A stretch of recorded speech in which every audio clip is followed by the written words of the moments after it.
Salut la famille, je vous crois en forme chez vous et que tout se passe pour le mieux. Moi c'est Faden et bienvenue sur votre chaîne Mr Fad TV. Alors si c'est une toute première fois pour vous que de passer sur cette chaîne, je vous prie donc à pouvoir vous y abonner et activer la cloche de notification juste à côté pour ne plus jamais rien manquer de nos futures publications. Et aussi, si cette vidéo là vous plaît, ne partez pas sans nous laisser votre magnifique pouce bleu.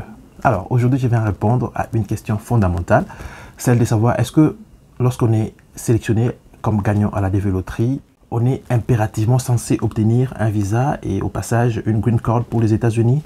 D'emblée, je répondrai à cette question que non du tout. Être sélectionné à la dévéloterie ne veut rien dire d'autre que vous avez été sélectionné comme candidat susceptible de formuler une demande de résidence permanente sur les territoires américains. Alors, qu'est-ce qui peut se passer? Puisque le fait d'être sélectionné ne garantit pas à tout prix d'obtenir une green card pour les États-Unis.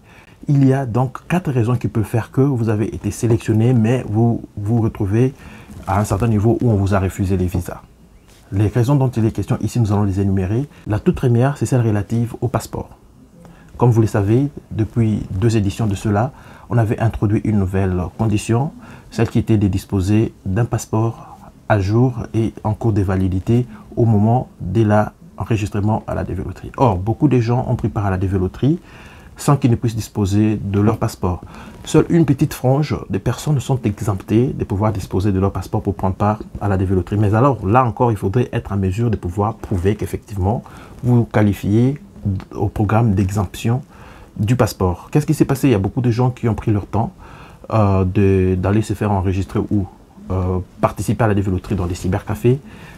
Ils ont travaillé avec des commerçants. Ce qui importe pour eux, c'était de l'argent. Ils veulent faire du bénéfice. Et ils ont comme ça caché cette nouvelle qui était celle relative à la condition obligatoire de disposer d'un passeport en cours de validité au moment du remplissage du formulaire ou de participation à la dévéloterie. Alors, beaucoup de gens peuvent se retrouver sélectionnés, mais vu qu'ils ont renseigné un numéro de passeport fictif, ils vont se retrouver comme ça, être rejetés tout simplement parce qu'ils n'avaient pas de passeport au moment de l'enregistrement.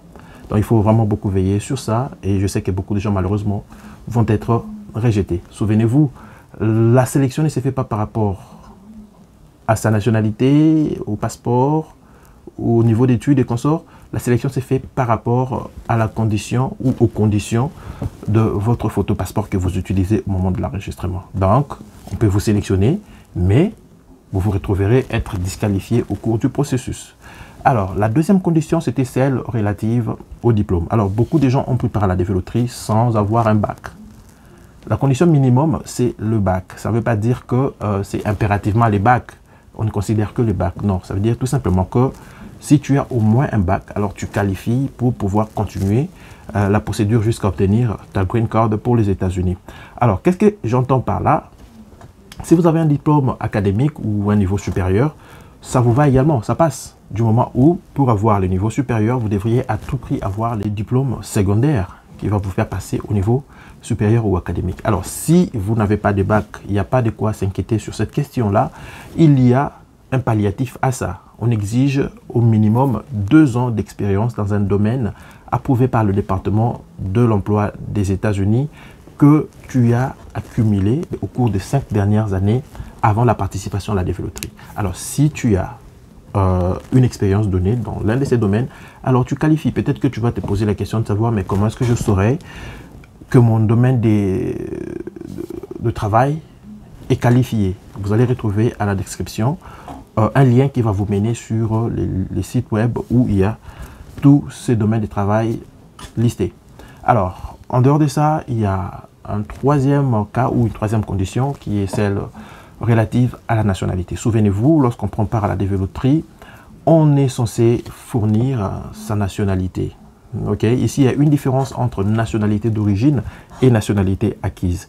La nationalité dont il est question à ce niveau-ci, c'est la nationalité d'origine. C'est clair, on peut acquérir une nouvelle nationalité au fil des ans, au fil des temps, par rapport à certaines conditions de la vie, par rapport à certaines motivations et raisons, on peut être amené à changer de sa nationalité. Mais lorsque vous prenez part à la dévéloterie, rassurez-vous que vous avez indiqué votre nationalité d'origine, à condition que cette nationalité, ces pays-là puissent être considérés comme éligibles, car souvenez-vous, chaque année on fait une mise à jour sur la base des données des pays qui sont qualifiés comme éligibles à prendre part à la dévéloterie.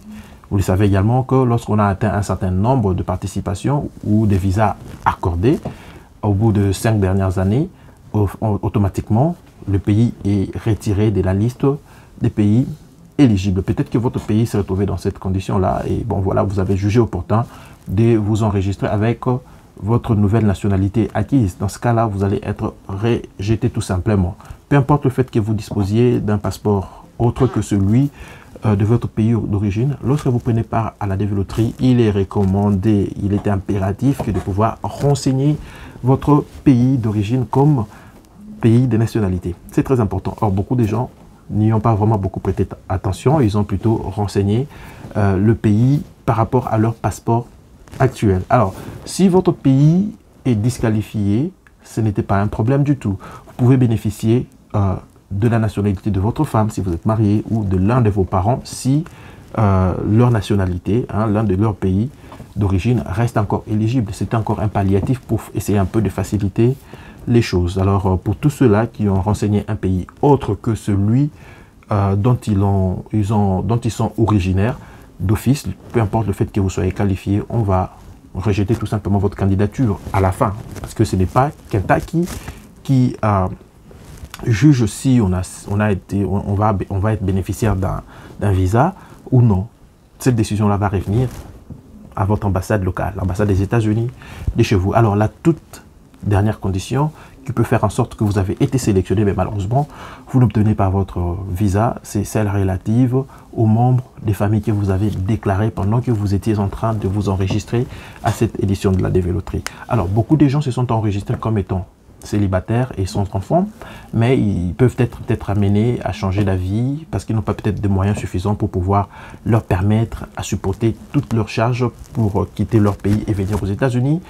Ils sont proposés d'emblée comme ça d'inclure dans leur dossier d'autres personnes. Peut-être que ça peut marcher pour certaines personnes, mais dès que l'officier consulaire l'a détecté, tu vas les payer cash. Tu vas d'office perdre ta chance d'obtenir ton visa. Car souvenez-vous, on met à la disposition du public que 55 000 visas alors qu'on sélectionne jusqu'à 100 000 ou plus. Donc dès que l'on se rend compte que tu t'égares un petit peu de la ligne droite, d'office on va t'aider à te disqualifier et accorder l'opportunité et la chance à celui qui vient juste après toi. Alors ici, très généralement, qu'est-ce que les gens font? Ils vont créer du mariage en blanc. En dehors de ça, ils vont rajouter les membres des familles qui ne faisaient pas partie, des membres des familles qui ont été déclarés pendant l'enregistrement, et ils sont peut-être pas à même de pouvoir prouver que voilà, ils sont parents de ces personnes-là ou ils sont maris de ces personnes-là. Toutes ces choses peuvent faire en sorte que ça puisse vous coûter à la fin votre visa, peu importe le fait que vous ayez été sélectionné. C'est pourquoi il faut vraiment très bien réfléchir avant de prendre telle ou telle autre décision. Okay? Il y a par exemple les enfants. Si vous êtes marié à quelqu'un qui ressortait d'un autre mariage, qui a déjà des enfants, quand vous prenez part à la dévéloterie, rassurez-vous d'avoir déclaré ces enfants-là comme le vôtre. À défaut de le faire quand vous allez partir pour votre interview, ça risquerait de vous coûter également les visas. Okay? Mais aussi quand vous voulez partir pour l'interview des visas, rassurez-vous de vous présenter ensemble, je vais dire ici, avec tous les membres de la famille que vous avez eu à déclarer au moment de la participation à la dévéloterie. Alors je crois avoir dit tout, c'était ça l'essentiel de cette vidéo. Ici j'étais tout simplement en train d'essayer d'apporter la réponse à toutes ces personnes qui s'est questionnées, qui croyaient que le fait d'avoir été sélectionné comme gagnant à la dévéloterie valait la peine d'obtenir à la fin un visa.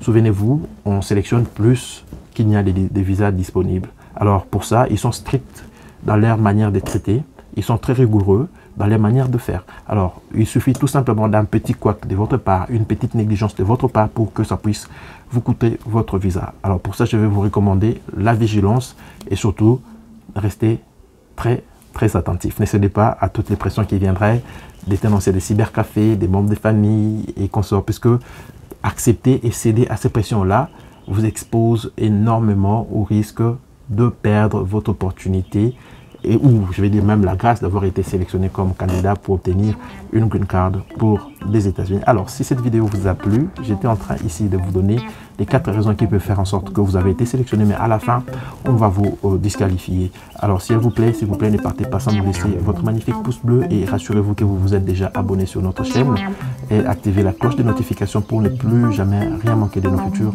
publications. On va se retrouver très prochainement. À très bientôt. Bye bye.